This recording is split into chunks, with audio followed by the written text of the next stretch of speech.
Hello, as you can see, I've had a haircut and a shave, which must mean that I'm not locked in the garage anymore, which means that the car is done. Sort of. Not quite. There's still some bits to do, but all the really heavy lifting is done. That car is together, and we got it done in time to take it out to play at Thruxton on the 22nd.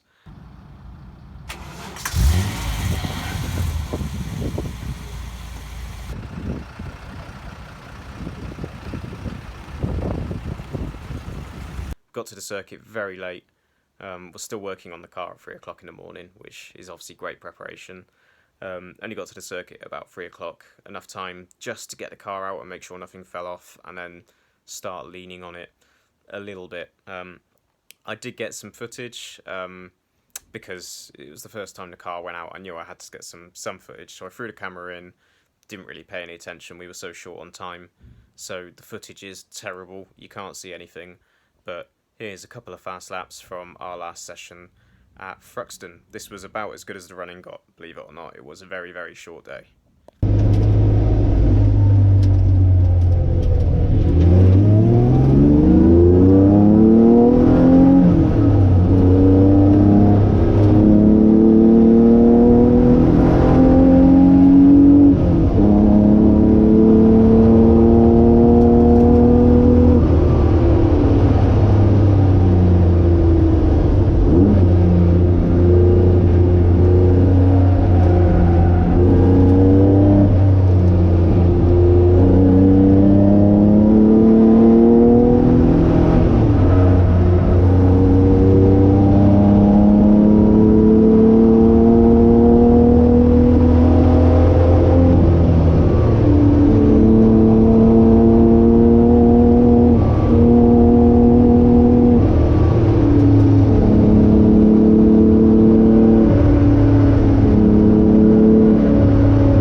completed a few fast laps and nothing fell off, nothing broke, nothing spilt. That's a real accomplishment. I'm really chuffed with that. I wasn't chuffed with the way that the car handled. It was understeering for miles, and we don't like understeer. Understeer sucks. So that's something that needs addressing. You may remember me saying that in order to fit the brakes that we wanted, we had to modify the track arm slightly. Because the caliper mounts go through the track arm, which you can't see there, it's too dark, but basically the track rod connects to an arm that goes up to the hub, and the disc goes, or the caliper mount runs through that, and the caliper mounts are too fat to fit, so we've had to modify the bloody suspension arms, the tracking arms, to get those on. Once we'd done that, we just eyeballed the tracking settings back in with just blocks of wooden things in the garage, not accurate at all, and hopefully we got the toe settings slightly wrong, and that might account for some of that nasty understeer. So what I've done is I've dropped the car off to the top chaps at Kudu, who are wizards at setting cars up. They're going to have a look at the tracking. Hopefully they'll find something a bit wonky with the toe settings that explains the understeer, and it's an easy fix. But we've agreed that if the toe settings are not too far out from where they really should be, that they'll have a bit of an investigate over the car to try and find any other ways to make it a bit more on the nose, because I do like a car that oversteers. I think that's when I'm quickest. And then once it's got a setup on it, we're going to Alton Park. I've never been around Alton Park before.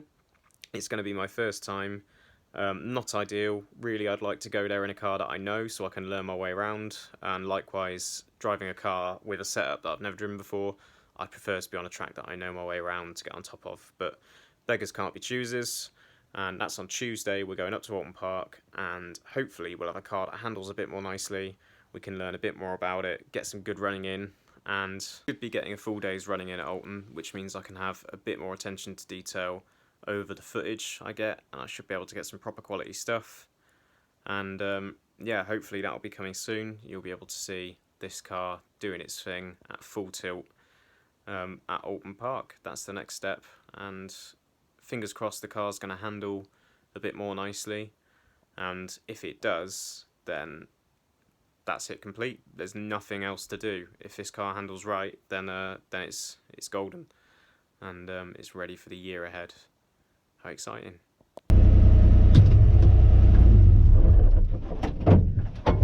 Oh, Jesus. Ooh.